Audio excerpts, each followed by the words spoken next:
Hey, it's me, Bria, coming back at you with another helpful voice video. However, I must front end this one with a little heads up, a little trigger warning. We are going to be discussing dysphoria, body image issues, some kind of heavy personal stuff like eating disorders, having cancer, that fun stuff. So if that's something that you're like, not in the mood for, can't handle that right now, very understandable. Put this one aside, try it out later if you feel like it. But I will say that if that is something that you struggle with a lot, that it's like in your life on a day-to-day basis, it's affecting what you can and can't watch, this might be the video for you. This might be something that can help you. I don't know. You know you better than I know you, supposedly. So you'll figure it out. People always write to me and say, "Dear Bria, I wish I could do voice training, but I can't. I have too bad a voice dysphoria, and whenever I start voice practicing, I get really upset and hate how I sound and have to start. What do?" And that's a tough one. That is a very common problem. I have known a lot of people that have dealt with that problem. I've had a lot of students that dealt with that problem, and believe it or not, I myself have dealt with that problem before. Way back when I first started voice training, I couldn't even do the exercises. I was watching videos, I was following along, I was doing what I could, and I was in a big 5-bedroom house alone. All my roommates were away on various trips for the month. Still too scared to do it. It was just terrifying. Not just I wasn't out yet as trans, so there wasn't just that fear of being caught doing this, but I do think there was a lot of fear. I think I was afraid of failing. I think that I was afraid of failing at gender in particular, which is something I think a lot of us carry baggage about. To be honest, I actually had a dream last night that I didn't have a voice that I liked. It was a voice dysphoria dream. I was up on stage, doing some kind of podcast recording or something like that. And I was talking, and in the talk, I felt really great. I was like, oh yeah, I was on fire. I was doing awesome. And then I listened back to the recording, and it sounded like this. It was like I was talking in a man voice, or sort of like a twink voice. It was just I don't know, it was more masculine, a little heavier. Didn't like it. Didn't like what I heard. And it was upsetting me. And I woke up kind of rattled. I don't normally have dreams like that. I don't normally have a lot of confidence issues about my voice. But it happened. And it showed me that I do still have some fears. I'm afraid of failing. I'm afraid of not performing my gender properly at this point in my life.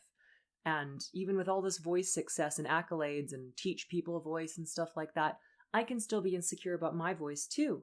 Even though I'll apparently on camera do a man voice and talk real deep like this if I want to. Hey, here you go. Here's a clip of me, Bria, with my voice all deep, artificially deepened. Hey there. Yeah, I mean, sure.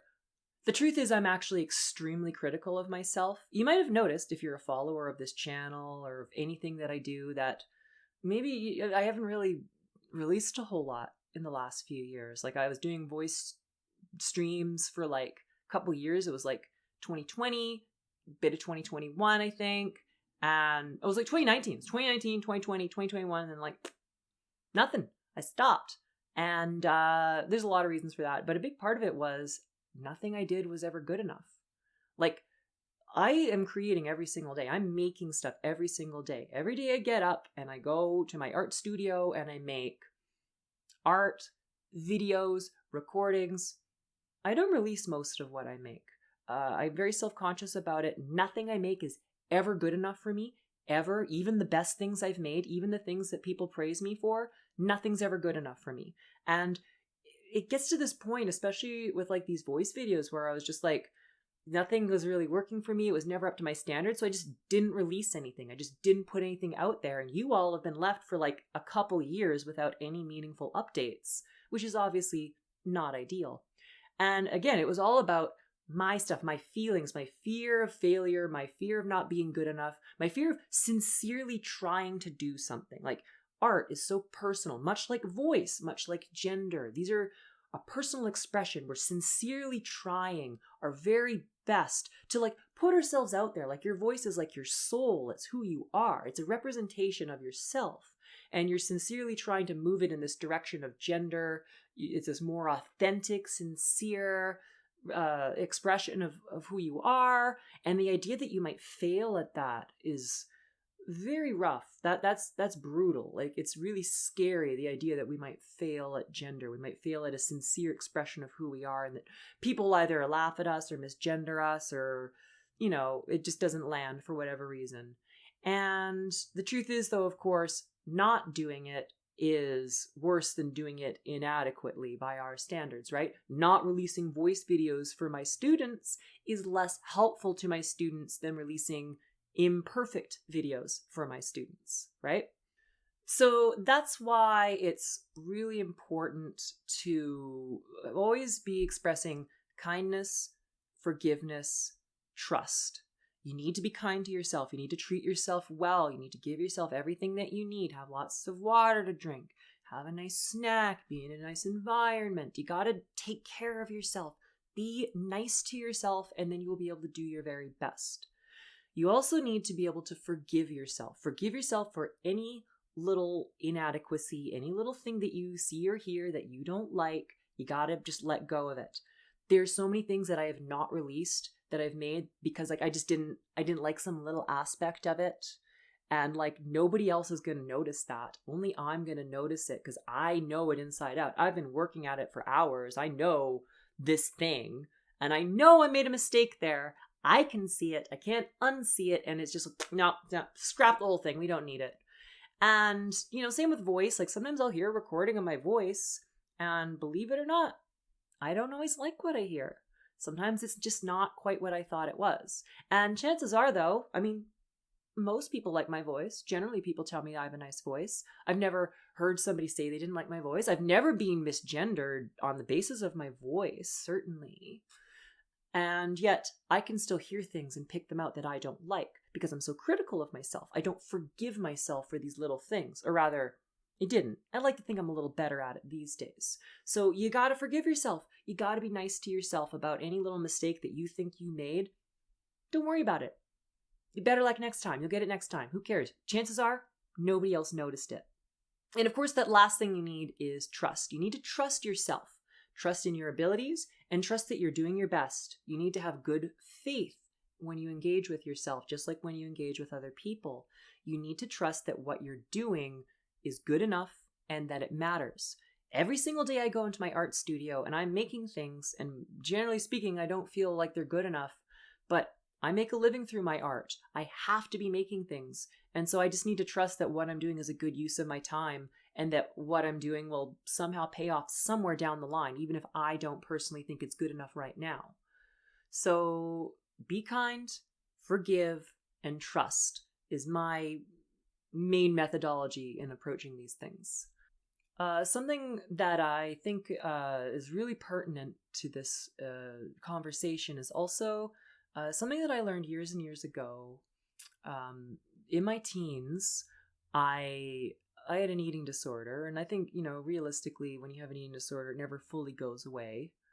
But in my teens, I really struggled with that a lot. It was a symptom of undiagnosed gender dysphoria. Weird, a teenager was just not liking their body for some reason, no matter what they did. I wonder what that could be. I was not in good place with that. I wasn't eating enough, not taking care of myself. It wasn't great. And honestly, the only way that I was really able to get out of it, it didn't solve it, because the only way you deal with that is it's a years-long process of therapy and self-love and transitioning, maybe. But the way I temporarily helped myself get out of this crisis with it was I took up weightlifting and bodybuilding, because that one was encouraging me to eat. You cannot put on muscle mass unless you're eating. You need those calories. You need that protein. You're not going to gain weight if you don't eat. So I forced myself to eat to do that. But way more importantly is it created a change in mindset. It changed my mindset from when I was dieting and starving myself and not eating enough. I was thinking of myself as trying to become less bad.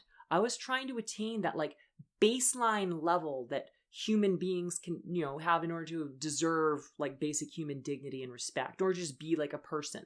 I needed to get there. And until I was there, I was like lesser than, trying to become less bad. Whereas when I was working out to get bigger and stronger, it was like I was improving myself. I was building myself up. I was getting stronger.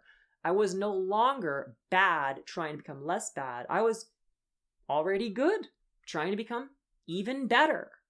And, good, bad, better, these are very loaded terms that I generally don't like to use in a lot of this stuff, but you gotta break out of that mindset of that, like, I'm no good and I gotta do this in order to, like, not be a crappy little dirt pig or whatever. Like, no, you are amazing and beautiful, and you are doing this in order to express that beauty that you are as a luminous being. Something that I think is also very important is to recognize that your trauma is real. Like, if you're having a lot of dysphoria, like you just can't even stand to hear your own voice, you can't deal with this, you just can't engage with it, that's a really serious, heavy feeling. That's intense. Like, I was just thinking about this the other night. I'm a cancer survivor. I had stage 4 Hodgkin's lymphoma in my 20s. It nearly killed me. I had a 50-50 chance of making it. I had to have like a bone marrow transplant. It was a whole thing. I'm coming up on 10 years cancer-free this year. I'll make a video about that, I'm sure. And, cancer taught me a lot of lessons. It really helped me learn about myself. So I have it's a weird relationship with it, this thing that tried to kill me.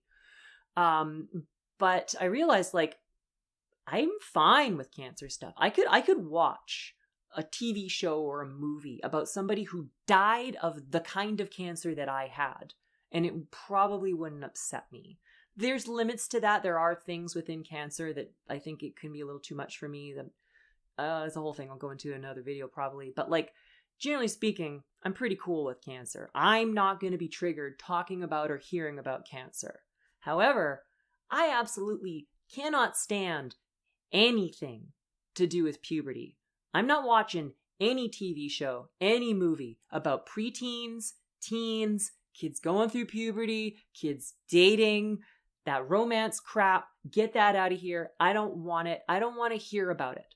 It's upsetting to me. And I recognize this is very irrational. I recognize that most people are like fine watching these things, even though they kind of suck. I don't know what the appeal is. But like, beyond that, they trigger me.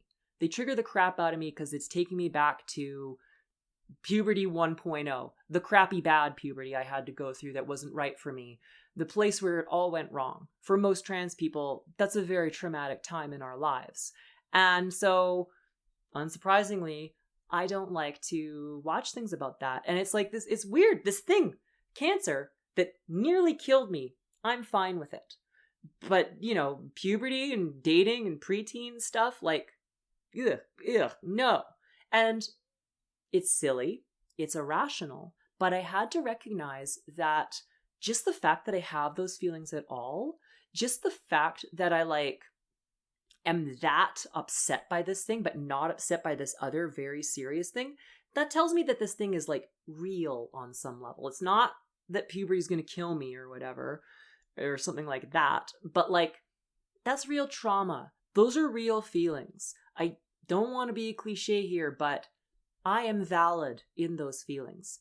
You are valid in your feelings. If you have this kind of intense dysphoria, you just can't even engage with your voice or anything like that, that's real and valid, and you deserve compassion for that. You deserve help with that. You are not bad for feeling that. You are not silly for feeling that. This is, I'm not going to say it's a reasonable thing to feel, because feelings are not reasonable, but it's understandable.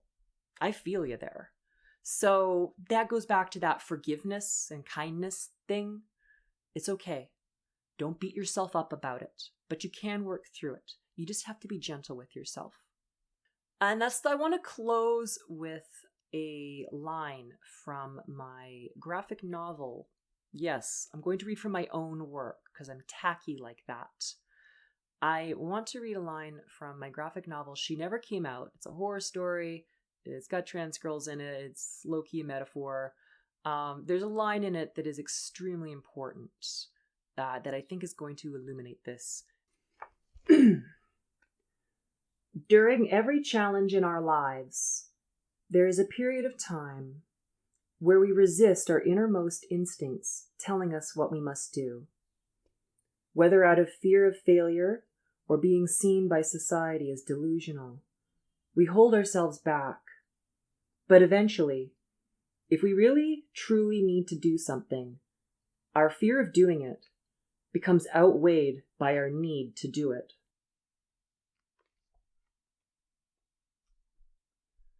If you are struggling with voice dysphoria and it's affecting your life and it's making it hard for you to practice, I feel you.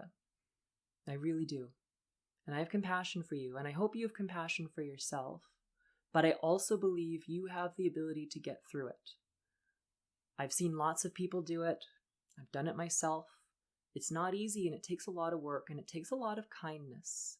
But if this is something that's really important to you, and it's upsetting you this much and hurting you this much, you deserve reprieve from it. And again, I do think it's possible for you to get that reprieve if you stick with it, if you keep doing it. So if this is truly important to you, you will do it. You'll find a way. I promise. If you liked the video, if you found it helpful, please hit that like button. It does help me, I swear. Please leave a comment. I love hearing from people, and I generally do try to respond to comments when I get them. If you really felt like this helped you, hit that subscribe button. Hit the notification button. It's going to tell you when I get new videos out. And if you really, really like what I do and you want to see more and you want to make it all happen and keep it going forever, you should support me on Patreon. Patreon.com/lifeofbria. You can sign up for just a couple dollars a month. You can see things that I'm working on in advance. You can get on my Discord where you can hang out and chat with me. I'll give you feedback on your voice when you need it. It's a whole nice little community. You can go to lifeofbria.com to read my comics. You can go to Bria Comics on Facebook, and various other social medias also exist. So keep training, be nice, have fun, and until next time, I love you, be good, see you next week.